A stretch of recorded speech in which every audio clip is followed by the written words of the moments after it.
اور کہیں تمہارا دل کالا تو نہیں ہو گیا، اور کہیں ایسا تو نہیں ہو گیا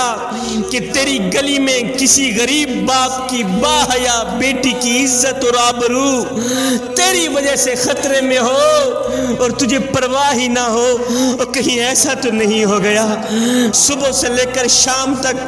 کمزور سے کندھے کے اوپر بوریاں لاد لاد کر جس غریب باپ نے تجھے جوان کیا،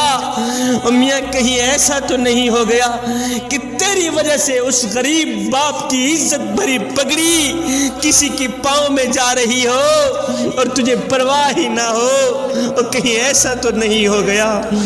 جس غریب ماں نے اپنے منہ سے نوالا نکال کر تیرے منہ میں ڈالا، اپنی رگوں کا خون نکال نکال کر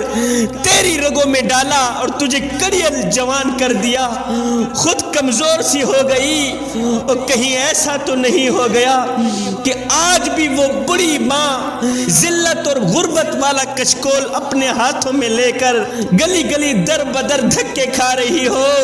اور بھیک مانگ رہی ہو اور تجھے پرواہ ہی نہ ہو۔ میاں کہیں ایسا تو نہیں ہو گیا، جوانوں کہیں ایسا تو نہیں ہو گیا کہ اللہ اور اس کا رسول تم پہ ناراض ہو اور تمہیں خبر بھی نہ ہو اور تمہیں پرواہ ہی نہ ہو، کہیں ایسا تو نہیں ہو گیا مسجدوں میں پڑی چٹائیاں تیری انتظار کر رہی ہو، الماریوں میں پڑے قرآن تیرے منتظر ہو اور تمہیں پرواہ ہی نہ ہو۔ میاں کہیں ایسا تو نہیں ہو گیا، جوانوں اگر ایسا ہو گیا ہے تو پھر جان لینا تمہارا دل سیاہ ہو گیا ہے، پھر جان لینا تمہارا دل کالا ہو گیا ہے اگر ایسا ہو گیا ہے تو۔ کتنوں کو ستا کر بھی اگر رات کو تم چین کی نیند سو جاتے ہو، کتنوں کو رلا کر بھی، کتنوں کو تڑپا کر بھی اگر رات کو تمہیں سکون کی نیند آ جاتی ہے تو پھر اس کا مطلب یہ ہوا ہے کہ تمہارا دل کالا ہو گیا ہے، پھر اس کا مطلب یہ ہوا ہے کہ تمہارا دل سیاہ ہو گیا ہے۔ جوانوں تمہارا نازک دل جو ہے یہ سفید چادر کی طرح ہے، اسے دھبا نہ لگنے دینا، خدا نہ کرے اسے کالا دھبا لگ گیا تو پھر یاد رکھنا حق اور باطل کی تمیز ختم ہو جائے گی۔ جب حق اور باطل کی تمیز نہ رہی پھر گناہوں پہ گناہ کرتے رہو گے، تمہیں پتہ بھی نہیں چلے گا، پھر گناہوں پہ گناہ کرتے رہو گے، تمہیں خبر بھی نہیں ہوگی کہ ہم کیا کر رہے ہیں۔ جو شخص گناہ کرنے کا عادی بن جاتا ہے، جو شخص گناہ کرنے کا مزاج بنا لیتا ہے، پھر اس کے لیے کوئی بھی گناہ مشکل نہیں رہتا، وہ کر ہی ڈالتا ہے۔ ایک روایت میں آتا ہے کہ جب مومن گناہ کرتا ہے تو اس کی حالت یہ ہوتی ہے جس طرح وہ احد پہاڑ کے نیچے آ گیا ہو۔ جب مومن گناہ کرتا ہے نا تو اس کی حالت یہ ہوتی ہے جس طرح وہ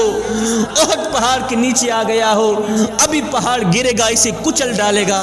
لیکن جب منافق گناہ کرتا ہے تو اس کی حالت یہ ہوتی ہے کہ اس کے کپڑوں کے اوپر ایک مکھی بیٹھی ہو، اس نے ہاتھ ہلایا ہو، مکھی کو اڑا دیا ہو، یہ منافق کی حالت ہے۔ تو شبیر قمر بخاری یہ جو ہمارا کالا دل ہو گیا ہے،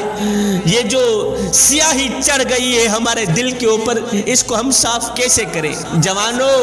آؤ، اگر تم کالا دل صاف کرنا چاہتے ہو،